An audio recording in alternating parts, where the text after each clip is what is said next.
Hi, today 12th Maths Chapter 2 Exercise 2.1 third sum பார்க்கலாம். 12 summation of n equal to 1 I power n. இது எப்படி எழுதிக்கலாம் அப்படின்னா 4 பிரித்து எழுதிக்கலாம். ஏன்னா நமக்கு I power 4ஓட வேல்யூ வரைக்கும் தான் தெரியும். அதனால் வந்து இந்த 12 வந்து 4 டேர்மாக எழுதிக்கலாம். I power 1 plus I power 2 plus I power 3 plus I power 4 plus அதுக்கப்புறம் I power 5 plus I power 6 plus I power 7 plus I power 8 இப்படி 12 வரைக்கும் எழுதி 4 இதுக்கு மட்டும் ப்ராக்கெட் போட்டு நம்ம எழுதிக்கலாம். நெக்ஸ்ட்டு இந்த டேர்ம் அப்படி எழுதிட்டு இதை வந்து இதில் இருக்க 5 வந்து 4 + 1ன்னு சொல்லி பிரித்து எழுதிக்கலாம். I power 4 + 1 இது வந்து 4 + 2ன்னு பிரிச்சுக்கலாம். ஏன் அப்படின்னா நமக்கு I power 4ஓட வேல்யூ தெரியும். ஸோ அதனால் 4 எழுதி அதுக்கப்புறம் மீதி இருக்கிறத வந்து ப்ளஸ் போட்டு எழுதிக்கலாம். இது 7 வந்து 4 + 3 8 வந்து 4 + 4 எழுதியாச்சு.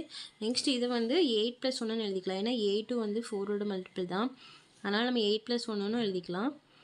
ஸோ I power 9 வந்து I power 8 + 1 I power 10 வந்து I power 8 + 2 இதுக்கு வந்து 8 + 3 12க்கு வந்து 8 + 4 இந்த மாதிரி எழுதிக்கலாம். நெக்ஸ்ட் இந்த டேர்ம் அப்படி எழுதிட்டு இதில் வந்து I power 4ஓட வேல்யூ 1 தானே. ஸோ அந்த 1 இருக்கிற டேர்ம் அப்படியே விட்டுட்டு மீதி இருக்கிற I power 1 மட்டும் எழுதிக்கலாம். இது எப்படி இருக்குன்னா I power 4 × I power 1ன்னு இருக்கும் இது. ஓகேவா, இந்த I power 4 வந்து 1 ஆயிரும். ஸோ மீதி இருக்கிற I power 1 மட்டும் இங்கே எழுதியிருக்கிறோம். அதே மாதிரி இதுலேயும் I power 4 வந்து 1ன்னு வந்துடும். ஸோ அந்த 1 விட்டுட்டு I power 2 மட்டும் எழுதியிருக்கிறோம். இதில் I power 3 I power 4 இதே மாதிரி தான் இதுவும் I power 8 வந்து 1ன்னு ஆயிரும். ஏன்னா அது 4ஓட மல்டிபிள்ங்கனால அது 1ன்னு மாறிடும். மீதி இருக்கிற I power 1 மட்டும் இங்கே வரும். நெக்ஸ்ட்டு இதில் வந்து I power 2 மட்டும் வரும். I power 3 I power 4 ஓகேவா. 4ஓட டேர்ம் இருக்கிறது எல்லாம் 1ன்னு வந்துடும். இப்போ பாருங்கள் I power 4 + 1ன்னு இருக்குதா. இதை வந்து நம்ம I power 4 × I power 1ன்னு எழுதுவோமா.